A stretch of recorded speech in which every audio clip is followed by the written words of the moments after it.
Welcome, and thank you all for being here. I'm Mary Kate DeLuco. I'm a communications consultant at Death Penalty Focus. I'm here with Yoko Otani Sperlin, Associate Director of Death Penalty Focus, who's running things behind the curtain, and she's doing a great job because we have been having a few problems. I do want to tell you a few things before I turn this over to our moderator. This is taped. It will be available in about a week on our website, and everyone who registered will receive an email with a link to the taped version of this webinar. I'd also like to mention that the Window on Death Row documentary is also available, and you can find that on a link that we will be sending you either today, well, probably more likely tomorrow, and we'll give you a link to that. Also, Linda's going to be showing a slide. If you're really quick, you'll see the link on the slide, and you can jot it down there, but don't worry, we will send that to everybody who registered as well.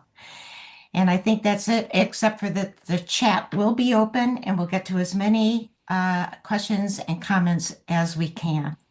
And now I'd like to turn the webinar over to our moderator, DPF Board President Mike Farrell. Mike.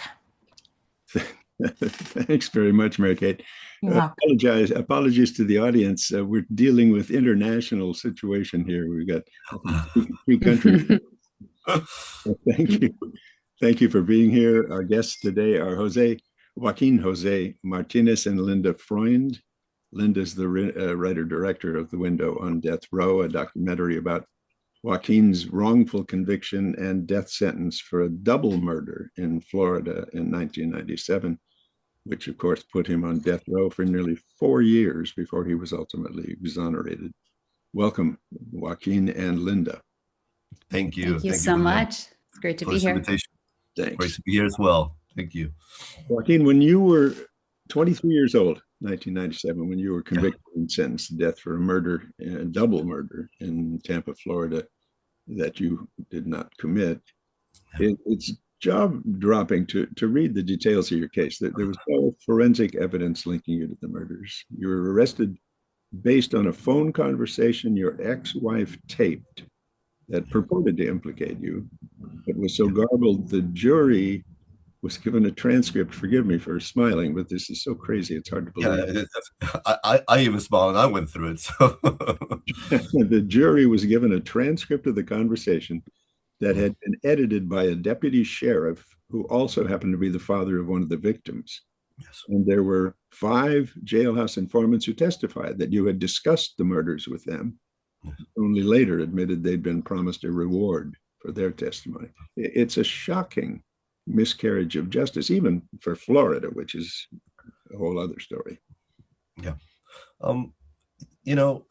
What happens is that I never expected, based on what I was raised to believe. We are raised to believe, and I grew up in the United States. I live in Spain now, but I grew up in New York, and innocent people didn't go to prison. Innocent people didn't go to death row. We have this belief, this idea that what our lawmakers say, what our judges, what our police department says was always true. Back then, when I went to school, and I don't want to go too much in because it's many years ago in depth, but I do recall that to question the system back then, or even question the death penalty was like anti-American. Saying no to the death penalty was like, wow, wait a minute, stop, slow down, and we didn't question a single thing. We believed everything we saw on the news. We believed everything we read. We believed everything we heard. I mean, what our lawmakers said was the truth. There were no innocent people sent to prison. There was nothing wrong with the system. The system was perfect. And when I went to school, believe me, I really believed in this. I never expected, with the lack of evidence. Now, I wanted to say evidence, but with the lack of evidence, in my case, to end up on death row. I mean, just to be clear and just to be fair as well, I don't think that what happened to me 20 years ago, 30 years ago, could happen today. I mean, laws have changed and things are different. But I mean, this is amazing. I mean, do a recording on a home, have 2 cameras, 3 microphones, and when you ask for this recording, they say to you, well, the recordings can't be heard. I supposedly confess, and all I ask is for the evidence, and they say, well, we're going to send it to the FBI laboratory, and they send it to the FBI laboratory, and it comes back. Yeah. And they say to me, well, we have a problem. The FBI laboratory can't do anything as well. So what do we do here? Get this bright idea to drop a transcript, not just the victim's father, but the victim's family members that also form part of the police department and the police, and of course my ex-wife, and drop a transcript where they say I confessed at least 3 times. I mean, it's unheard of. I mean, with all the evidence found at the scene, not that putting this aside, but I mean, they basically called this place a complete bloodbath. There was blood everywhere, fibers that didn't belong to the victims, blood that didn't belong to the victims, so many things that didn't belong to the victims. And when they do the DNA testing, they come up with the conclusion that I had nothing to do with it. I wasn't even there. They say, well, you know what? Mr. Martinez is the only person here.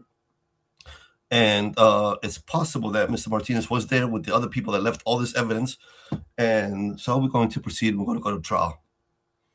Wow. I mean, I think about this today, and I can't help but smile, but say, wow, what they did to me was just incredible, Incredible is the word. And I wish it was from your mouth to God's ear that it couldn't happen again today. Unfortunately, it does, Joaquin.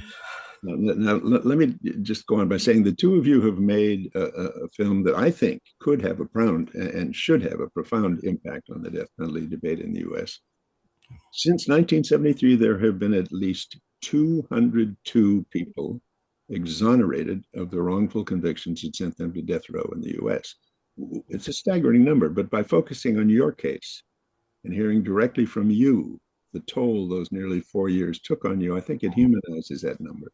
It forces the viewer to confront the fact that these are 202 human beings, innocent like you, imprisoned with, as you just suggested, evidence that was undeniably stupid and incorrect, and imprisoned in often subhuman conditions for the rest of their lives.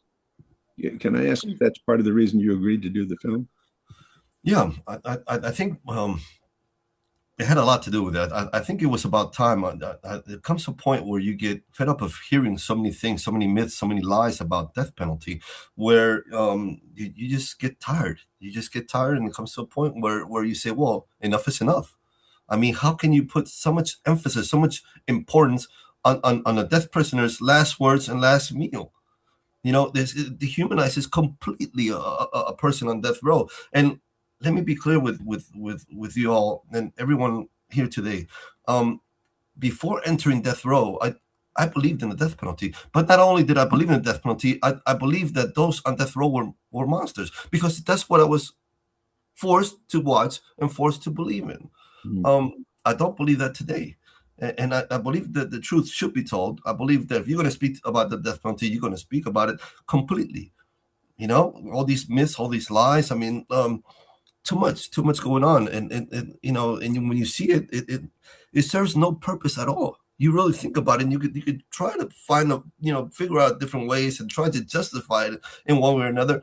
There's no justification to it. There really isn't.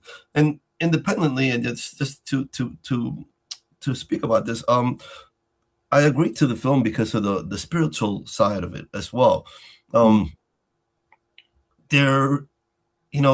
People always told me when I was released, there are no non-believers on death row. Okay, and in many cases it's the truth. Why? Because we all go back to our faith once we're there. It doesn't matter if we're Christian, Catholics, Muslims. We are there. And we have to ask someone for help because we find ourselves alone. Okay, so we reach out to my personal God, like every other death row inmate there did. And when this was brought about, I said, let's do it. Let's do it, because I think it's important that we're reminded of how important faith is on death row and how important it was for me. I mean, I believe that with my faith and with the support I received, I was released. Wow. Let me get into that a little bit. Linda, you said in interviews that you didn't want the film to be a true crime movie with the audience as judge and jury. You wanted to focus on a person who was innocent and on the trauma of being imprisoned on death row for a crime he or she didn't commit. Why that approach? Absolutely. Well, I really wanted to smash this true crime formula that we're all addicted to, that automatically turns an exoneree or a prisoner into an it, and then all of the viewers into this judge and jury. And when I was starting to prepare for the documentary, before I had even met Joaquin, I spoke to a sociologist, Dr. Reuben Miller in Chicago. He's done a number of years of work in the prison system as well. And, he said to me, he's like, look, Linda, the majority of people on death row, they're people of color, they're low income, they're developmentally disabled, mentally ill. Society already sees them as vermin, as guilty of something. Don't fall into that trap. Don't deliver on that promise. Push against it. And what I thought about is, let's move beyond this binary of innocence versus guilt. Let's look at redemption. What is the humanity, and where do we find evidence of that in a place designed to completely extinguish it? And when I had met Joaquin, I was just so struck when I met you within our first 5 minutes of conversing, because you were discarded by the system, sentenced to die, and you came out not just alive, not just changed kind of intellectually and emotionally, but spiritually transformed. I thought this is perfect, a perfect way to tell this powerful story of redemption, to push against the desire for gossip, for carnage, because I really believe that we want these stories of redemption more. Perfect. And how did you find Joaquin? How did you convince him to do the film? Okay, so I don't think you needed much convincing, right, Joaquin? Hope not. I'd like to think this was an opportunity for healing as well. But so actually, it's a bit cosmic the way it all came together, and I don't know if I've ever told you this, Joaquin, actually, how it all came together. So you'll hear it along with everybody else. All right, so I got this grant from the Chaplaincy Innovation Lab through Brandeis University to do a journalism project on recipients of chaplain care. When I was applying for the grant, I threw out this kind of big and crazy idea because I really wanted the grant so I could get work. And it was like, I want to profile a recipient of chaplain care on death row who's wrongfully convicted, and thanks to his or her faith and relationship to his or her chaplain, really felt and was able to sustain any sort of hope when the whole world had turned against him or her. Okay, I got the grant, and I thought, oh crap, I actually have to find this person. Does this person exist? And I searched for a year. I interviewed dozens of exonerees, wonderful stories, and I'm actually bringing them back into the ecosystem we've built around the film now. But many of them, number one, weren't ready to speak. We're still suffering from PTSD and weren't ready to take on the weight of the project. And I know as well for you, Joaquin, this wasn't easy. This wasn't easy. You've had 20 years, but this wasn't. And then number two, didn't quite have the relationship with their chaplain or any of those kind of spiritual points to discuss in great detail. And I linked up to Witness to Innocence, which is a fantastic organization by and for exonerees. And they said, hey, have you spoken to Joaquin? And I have to say, after that first call with you, Joaquin, I'm not Catholic. I was raised Buddhist, right? The film, of course, covers and dives into a lot of Catholic themes, but we hang up that Zoom call and I am just like looking at the sky like, all right, if you're up there, I guess we're doing this. Like, yeah. That's fabulous. How these things happen is even more wonderful, I think, than the fact that they happen. Joaquin, you said in the film that you spent 3 of those 4 years you were in prison losing your mind. Yeah. Can you talk about that and what ultimately happened that you could, while not making peace with your situation, of course, still find a way to survive? Yeah. Well, towards the end, it was quite difficult to maintain, positive. You kind of lose all hope. The months begin to go by, and I say towards the end, and I speak of a person that's only been on death row 3 years, innocent, and in comparison to many others that have been released, the suffering that they've gone through, and towards the end of my 3 years there, I was going completely crazy. When it came down to executions, when it came down to different things, we have this idea, this way of thinking that executions are so humanized. They're so perfect, and everything is done in the correct manner, but it's not so. We used to watching all these films. We don't see the reality. We don't see that the night before an execution of someone that we've met on death row, there's nothing but silence on death row. Not because we're going to lose a person that we've come to know on death row, but because we're one step higher on the ladder to being that next person to be executed. And that's the fact. And so it plays with your head. It does. And for me, the let me be clear with you. When I arrived on death row, just so that you have an idea, because when I arrived on death row, the same day, and this I need everyone to understand this. The first thing that I felt was betrayed. I lost my faith completely. Betrayed by the system, betrayed by God, betrayed by everyone, friends. That I was angry.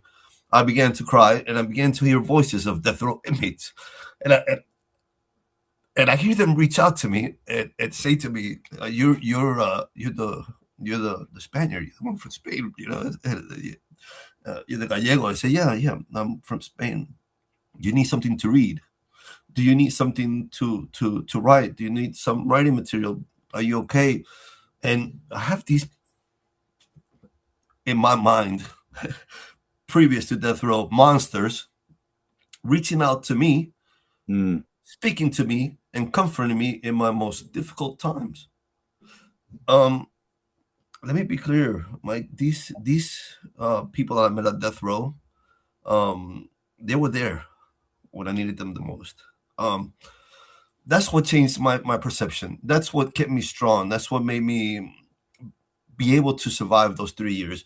Those guys on death row, plus the support I received from the outside world. But of course, that support, I wasn't seeing that. I was living my own nightmare. And it was thanks to those I came across so many stories, so many pictures, so many visits, seeing their family members, and it was just I had to get out. I had to get out of there. I had to come home, and I had to tell the truth, man, about what death row really is like, and only those that have been there, like those 202 that we speak about, know what that was really like, Yeah, but I can't tell you, I'm really moved by the idea that these people, these killers, these murderers around you were reaching out to you to try and find ways to ease your situation. That's deeply touching to me, and I'm excited and thrilled and brokenhearted all at the same time to hear it.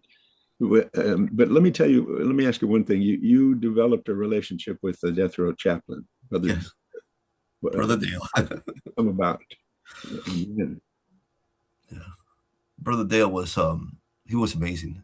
He would bring us all these little pamphlets, Our Daily Bread, which had a reading, and in this reading it was a daily thing to reading, mostly with a verse from the Bible that made us think, that made us reflect upon our situation and about life. There wasn't a day I didn't pray. Thanks to him. I mean, like I said, it was quite difficult in the beginning because I'll be honest with everyone. I lost my faith.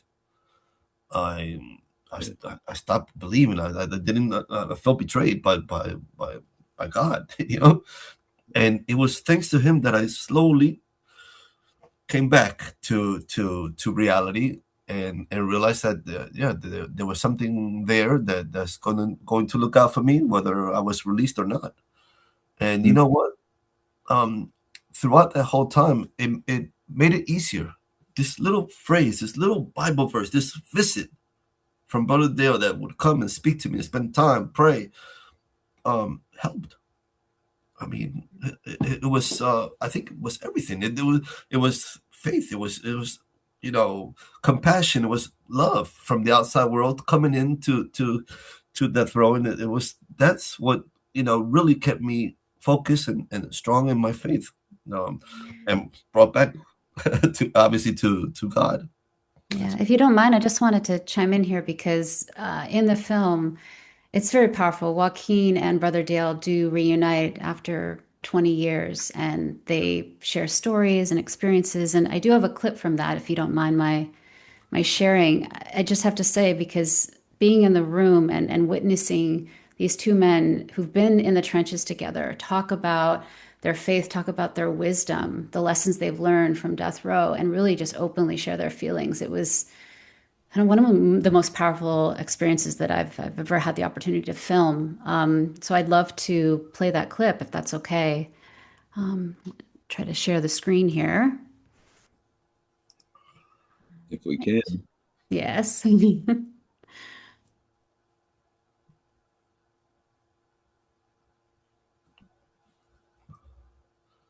One of the things that men have told me on death row is that they do not know how much time they have left.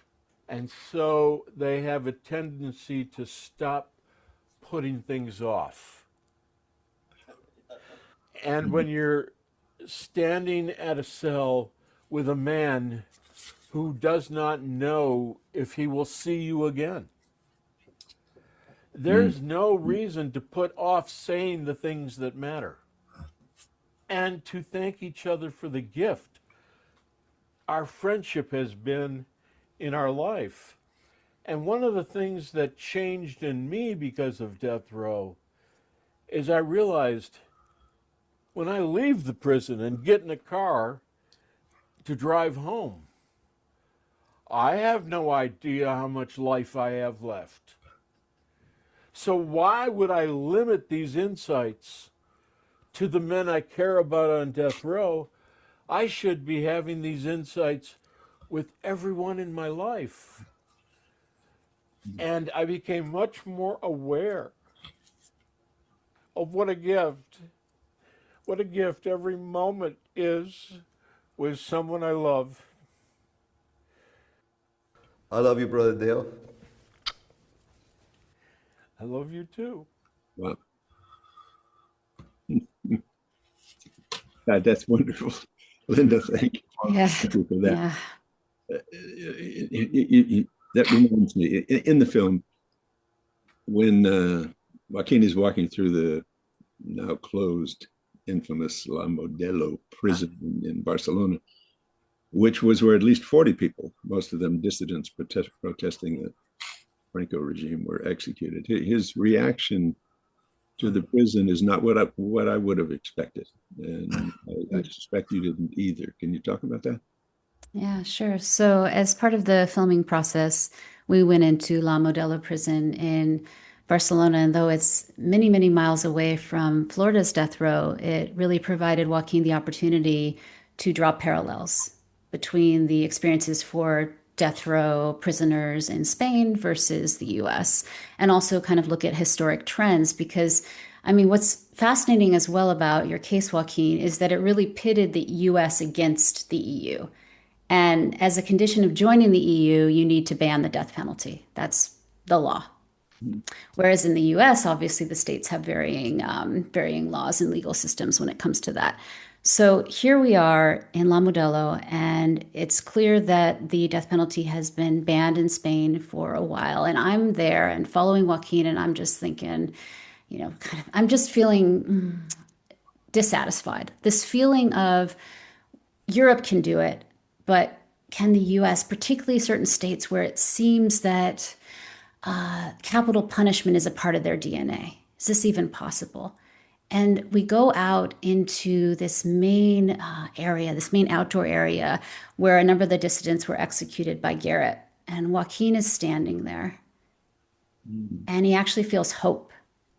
And that just shocks me because all I'm feeling is the lack, the limit. the comparison with respect to the negative. And he's feeling hope. And it just made me realize like that is exactly the kind of hope that really helped Joaquin to survive those many years on death row. And it's also a lot of the hope that I've seen in activists I've met, like yourself, Mike. You believe that change is possible and you keep working to that end. You're relentless. And so it was a beautiful thing to witness. Yeah. I'm deeply touched by much of this, but I think I speak for everyone who's seen the film that it's heartbreaking, but it's also inspiring. And when you think of Joaquin going through what you went through, to have the death row denizens, the death row residents, the killers, the what they were or not, the monsters, as some would have them depicted as, and Father Dale walking around talking about love and expressing himself to you. You spent nearly 4 years on death row, and they must have been soul killing. But in the end, the film was really about redemption, it seems to me. Your redemption, but also the possibility of the redemption of any human being, no matter what she or he has done. This film and your experience, and it's both enormously helpful, Linda. You've put this film together, but it's also extraordinarily generous of you, Joaquin, to have allowed the world to see and experience the years of pain and horror that you went through, and that I trust to some degree are still impacted by. I think till this day, I want to be clear to everyone. I'm not the same person I was before death row. I was very arrogant, very very stupid young child. I think I can honestly say I fulfilled that American dream, that many people have all across the world. I made it to the top. Had my own business, my own, my sports car, everything that many people strive to get. And in doing so, I lost my ways. I lost my ways. I wasn't, and I'll be clear, I wasn't the best father to my children. I wasn't the best husband to my ex-wife. And I wasn't a very good son. With everything that I had, I lost my way. What death row did to me was show me a little bit about what life is really about. So when I was released, my father said to me these words. He said, I'm going to translate. He said, if you want to be a good person in this world, in this life, you need to be a good father. You need to be a good son. You need to be a good friend, and you need to be a good husband. If you can do those things, you can go to sleep tonight knowing you've done your homework. And, I strive on doing that every single day. I went into death row with, in case y'all don't know my story, I went into death row with two little girls, and I have 7 children now and 4 grandkids. and I strive to be the best father I can be every single day. The best husband I can be to my wife every single day. The best friend I can be to every single person. And you know what? Enjoy every single minute of my life like it's my last. Because one day I walked out of my home and I said, order the pizzas. I'll be back in time to watch the Super Bowl game. And I never returned to that home. And I ended up on death row. And if it wasn't for the support, faith in God, I wouldn't be living or speaking here today. So it's important. Enjoy your life. Enjoy every single person. Enjoy every single person around you and make the best of it. And, if you can do that, you'll sleep tonight like an angel. The blessings from the man who had reason to know. Mary Kate, do we have some questions from the chat that people might want to hear from? Actually, I was wondering, Joaquin, how did you possibly find hope in a place like La Modelo prison, of all places? When you look at what we're doing here today, when you look at how much has advanced, how much technology, my life has been IT all my life. So when you see how much change has taken place, you have to have hope. You see, when I grew up in the States, like I said, we didn't question the death penalty because we didn't know that we were doing it wrong. We didn't know there were more options. We didn't know what other people outside of those walls of our homes, of our cities, thought. And today, thanks to this webinar that we're doing here today, I mean, the news, I mean, I could be at La Modelo at 9 p.m. and by 9:15, all of Spain would know I was there. I mean, it's something amazing. It's something that with all the technology that we have, that we can be able to get this message out that the death penalty doesn't serve a purpose, that it's wrong, that it's inhumane, that it lacks compassion and love. And this message will reach everyone, and reaching everyone, like we did in my case, because it's reaching those people in Spain and in Europe, the European Parliament, everything else. Pope John Paul II, reaching them was what brought me to have a new trial. Was what brought me to be able to move on. So I have hope. I do not lose hope. I have the same hope I had. Well, bless you for that. Of going home, that we will end the death penalty, and it's a team effort, and I think we're doing it with you guys, witness. I mean, we're all there, and I believe it. I really do. I hope I get to see it in my lifetime, but you know what? It doesn't matter, because I know it's going to happen. As I said earlier, from the mouth to God's ear, yes. I think now may be an interesting time just to play the trailer for those who haven't seen it, just to get a bit more context about the documentary. So I'm going to go ahead and share that. Great. Perfect.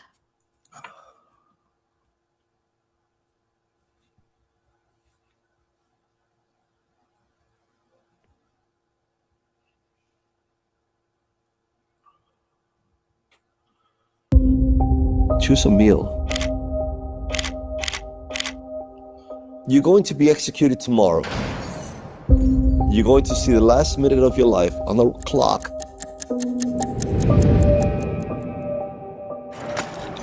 You don't know if you're going to scream, and they're telling you, choose a meal. I was there 3 years, and I was losing my mind. It's amazing to me that anybody can continue in that situation and not give up. I felt a lot of hatred, and I felt betrayed by God. I recall the conversations I would have with Brother Dale. And it says, maybe it's wrong that you're here, but God hasn't abandoned you. Maybe it's you that has not just abandoned God, but yourself.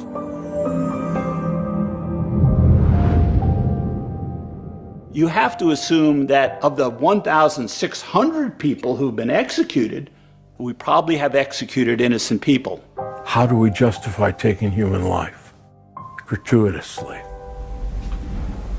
Pero fíjate, ¿no? Las celdas, qué pequeñas son. Ay, mira. No me despertéis, puedo soñar con mi libertad.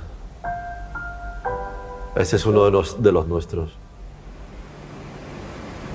And Madam Clerk, would you publish the verdict, please? State of Florida versus Joaquín José Martínez. We, the jury, find as follows as to count 1 of the indictment. Defendant is not guilty. When they tell me that I'm going home, I bought a sandwich for every single one of the guys on death row. It was like saying, this is our last meal together.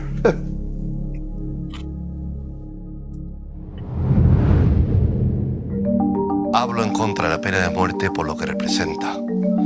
El odio, el rencor, la venganza, la falta de compasión, la falta de perdón, la falta de humanidad. You know, healing is taking place when somebody is using their experience of trauma to try and relieve the suffering of others. Este sentido de perdón libera, ¿no? Sí, me hace sentir a mí bien. Libera porque You know, I believed in the death penalty. I grew up thinking, that it was, I guess in some ways, a relief for the victims' families. If anything, it served as closure to the victims' families, They talk about that whole deal about it's supposed to bring closure. There's no such thing. It doesn't happen. Por todos los que están condenados a muerte, chicos, no solo rezar, sino también ayudar en todo lo que se pueda ayudar. I think we'll get there. You're hopeful. Yeah. Oh, es la de la luz. Hope.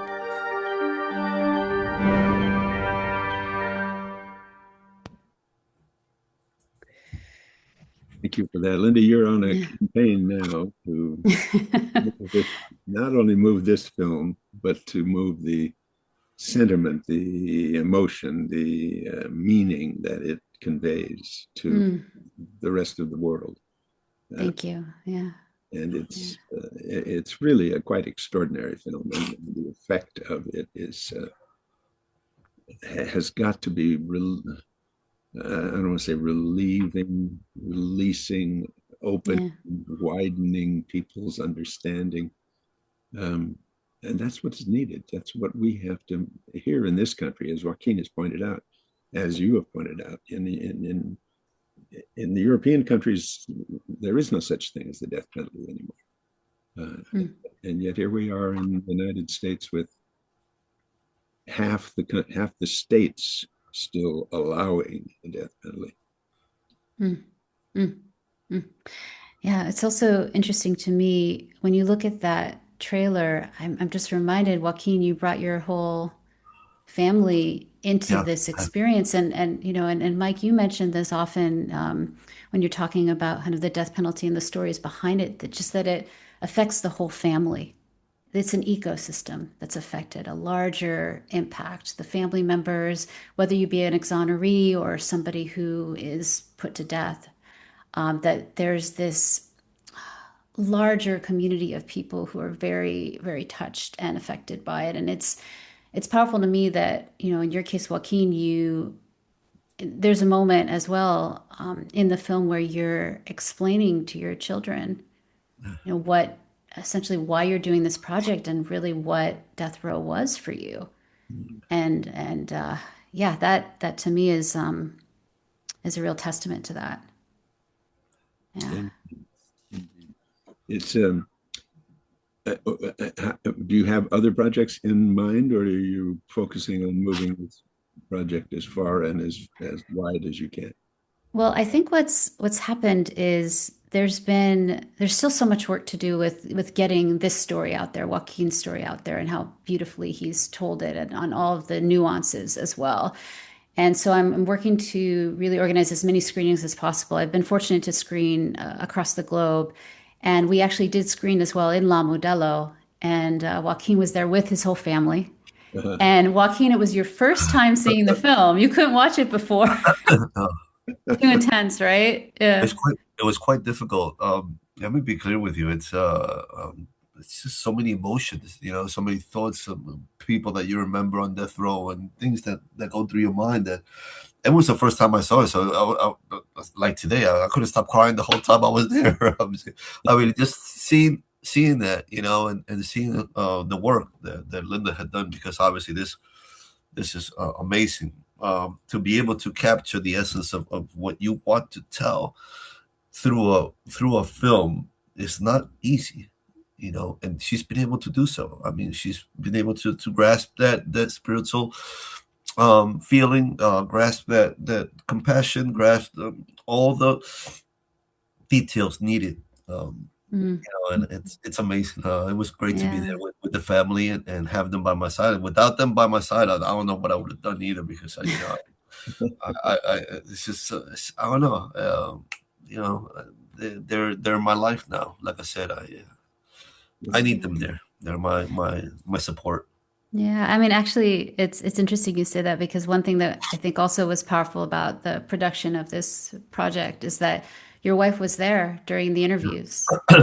Jessica was there, yeah, and she also walked through La Modelo with you, and you were speaking to her about your memories. And I think there would be moments too, because the interview, I know that wasn't easy for you, and I know that there were times where I, as the journalist, was like, oh, one more question, two more questions, three more.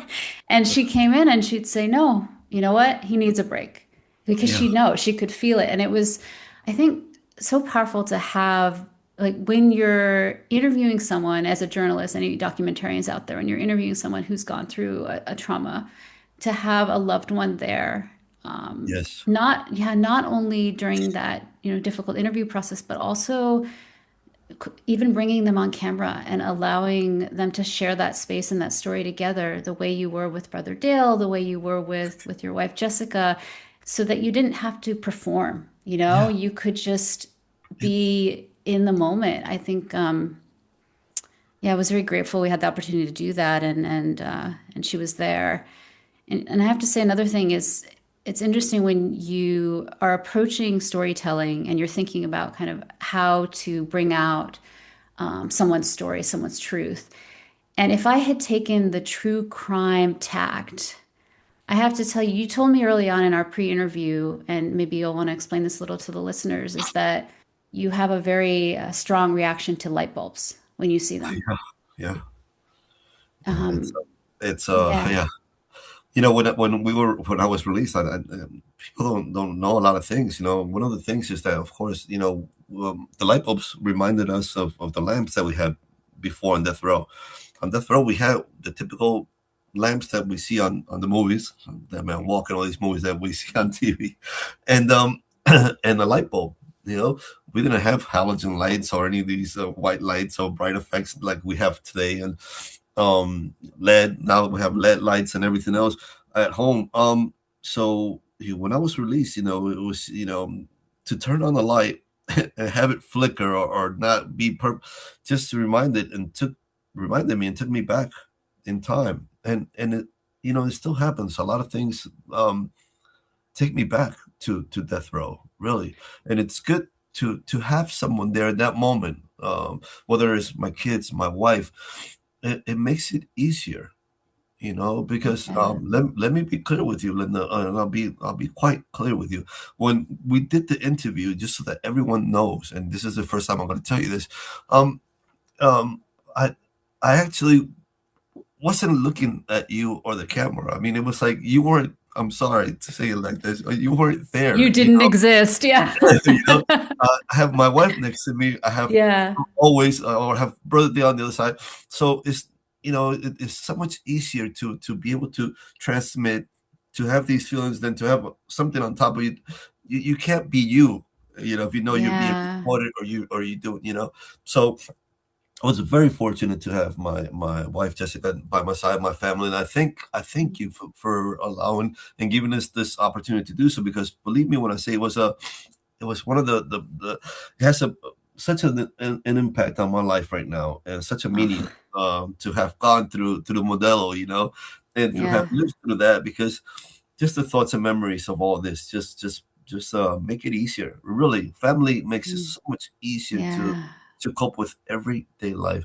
And once again, I say this because I know how important, family is for many of the death row inmates, and how many of them lacked that support while on death row. Many of them were alone. And we have to let people know that, we have to let people know that you are not a monster because you are sent to death row. That this is not an innocence or guilt issue. This I mean, you're a human being, and we are treated like monsters. We are told to forget about our family members. We are told to forget about our loved ones on the outside.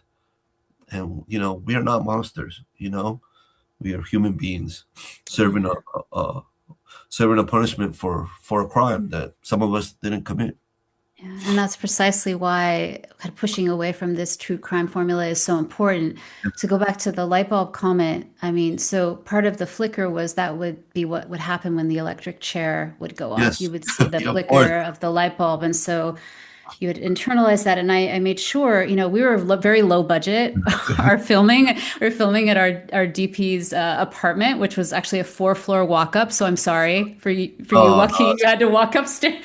But also we had a lot of exposed light bulbs, and I made sure to pull all of those out because, again, that's the thing, is that another sort of documentarian with different intentions may have left them in to get the reaction. And I just want to be very clear that that was not the intention. And in fact, if you look at the interview shot, you can see that you're lit from above. And part of that choice, kind of from a cinematographer perspective, was to make sure that you didn't even have the lights in your face. They were just above. You didn't have light bulbs at all in your orbit when you were flashing back to some of those You looked out for me on those details. Yeah, So absolutely. I really thank you for that. That was really an amazing experience that I went through with you and with the group, with the team. It wasn't just, it was you, it was the team, it was everyone of the group effort, and there was times that, I got tired. I have my age now too. And it said, you have to walk up the stairs again. I was like, okay, another take. Yeah.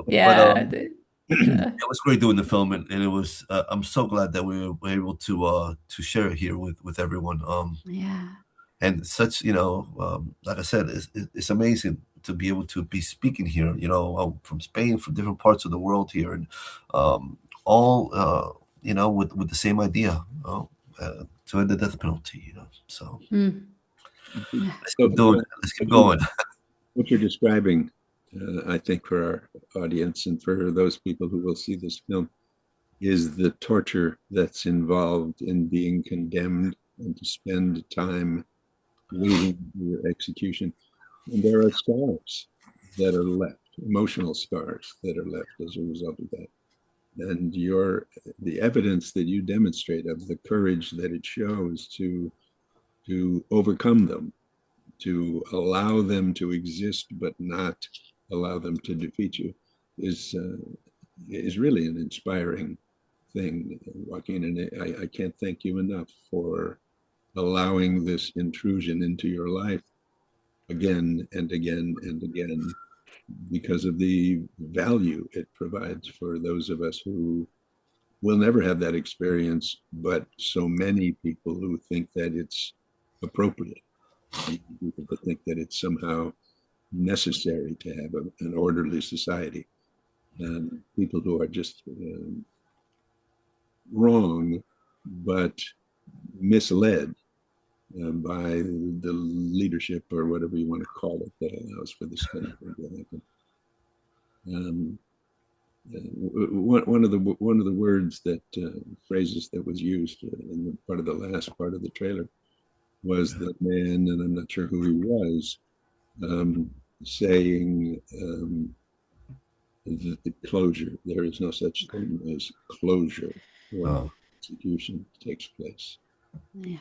No, I know it's her. I know it's That's Chaplain Earl Smith, by the way. He was a death row chaplain at San Quentin. San Quentin. For many years. And Joaquin, you spoke with him, and absolutely that closure aspect. Yeah. But there is, when you really come down to it, Mike, I see there is no closure, because, not only was I a victim, on one side going to death row, but I also became a victim some years later. I lost my dad, to a 17-year-old on a motorcycle, and I was on the other side, having to confront a person that had taken the life of my father. And when it came down to it, I think one of the most difficult things I've had to do in my life was to actually forgive this 17-year-old for what he had done.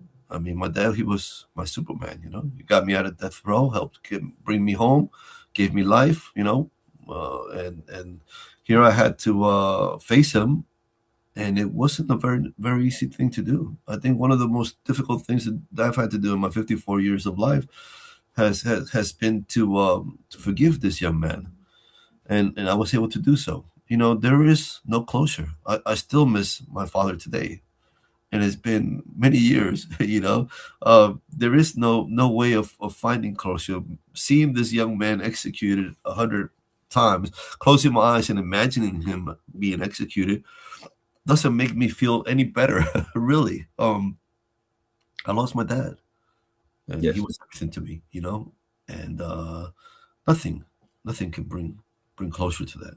Nothing at all. Yeah, Chaplain Smith, in his conversation with Joaquin, describes two experiences that he had during executions. In one, the victim's family member turned to him after the execution and said, "Is that it?" Mm-hmm. And in another, a woman, so the person who was set to be executed had asked the chaplain, he said, "Could you please ask the victim's family member, could you please ask her if she'll forgive me and that I'm sorry?" And he went and he asked her, and she said no. So Chaplain Smith went back and told him no. And then after he was executed, the family member went up to Chaplain Smith, and she sort of grabbed him by the collar and said, "Did you tell him that I forgave him? Did you tell him?" And he said, you said no. And so then, of course, Chaplain Smith asks, "Well, do you think she got closure? And what's the definition of closure?" Mm-hmm.